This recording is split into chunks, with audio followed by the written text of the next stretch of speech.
Hello and welcome to the Redmi 9 unboxing and first impressions. Those of you who are new on the channel, please hit the subscribe button and press the bell icon to turn on the notifications. Also hit the thumbs up button if you find this video useful at some point. Just got this phone today and let's check it out now. Okay, so this phone is coming in with a price tag of $129 US, and price for other regions as always is on your screen. At the top of the box is its image, while the Redmi Note 9 branding is on the left and the right side. At the back is the phone's warranty card, and at the bottom is some further information about its ocean green color and 4 gigs of RAM along with 64 gigs of its internal storage.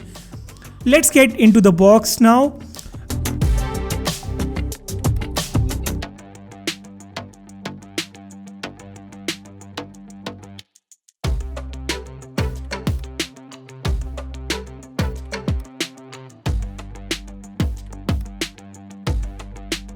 Right up front we get this envelope. In this we have a SIM pin followed by some paperwork which you may read if you get a lot of free time, otherwise the trash can is always there. To protect the phone we get this normal TPU case.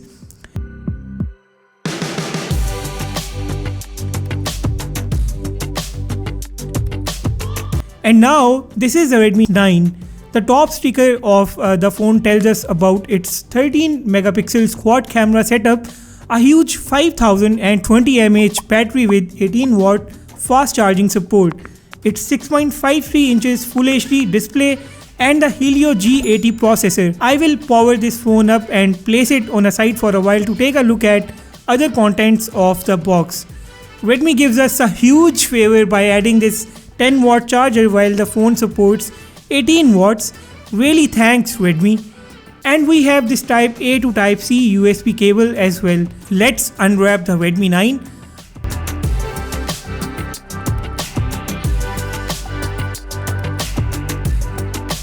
Okay, this is a beautiful phone without a doubt.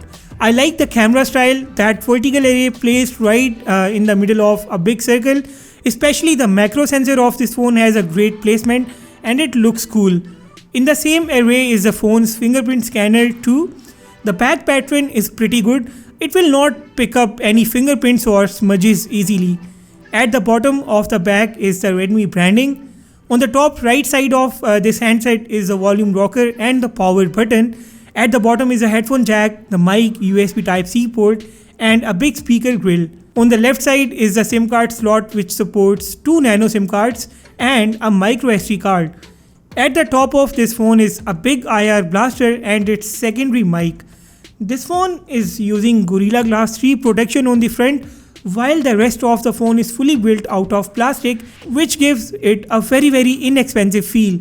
Now this phone, because of its plastic build, is definitely lighter than the Redmi Note 9 series. This phone weighs at about 201 grams and with its TPU case put on, it feels like a really solid phone. Although the plastic is not going to break easily, but I suggest using the TPU case to avoid any kind of impact on the display because of a shock. The phone further has notable bezels and a bottom chin on the front. Dot drop display gives it a classy look. Let's set this phone up.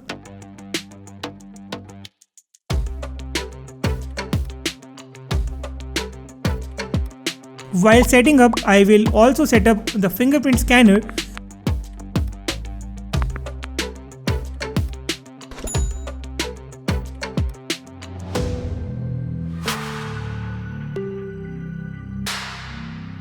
The phone is now fully configured and let's check its fingerprint reader first.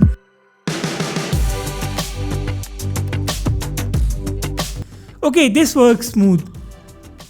This is MIUI 11 on this handset which is running on the top of the Android 10.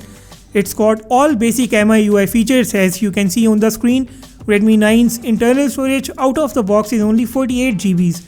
The system is consuming a good amount of its storage. As mentioned, we get the MediaTek Helio G80 SoC in this one and we will know further about it in our full review of this handset. There is a 4GB RAM alongside a 64GB internal storage which can be further expanded with the help of that microSD card slot. The display in my opinion lacks good brightness. I mean, it's fine, but not the best of its quality. Since this happens to be an LCD panel, keep your expectations from its quality under control. With all the caveats, it still looks acceptable. If we go by the specifications of this phone on paper, it's a solid choice, but with great compromises on its build material, which I believe could have been a bit better. On the rear of this phone, we get the 13 megapixels main camera along with an 8 megapixels ultra wide, 5 megapixels macro and 2 megapixels depth camera. On the front is a single 8 megapixels camera. The camera app also carries typical MIUI 11 camera features. We have the Pro mode, the portrait mode, video mode is limited to 1080p at 30 frames per second from the rear and the front camera. And there is a short video and slow-mo available in this phone as well. I will leave some camera samples for you to take a look at. Remaining will be done in the full camera review of this handset. This now brings us to the conclusion of this video. I like the Redmi 9, but this may seem like an overpriced product in some markets.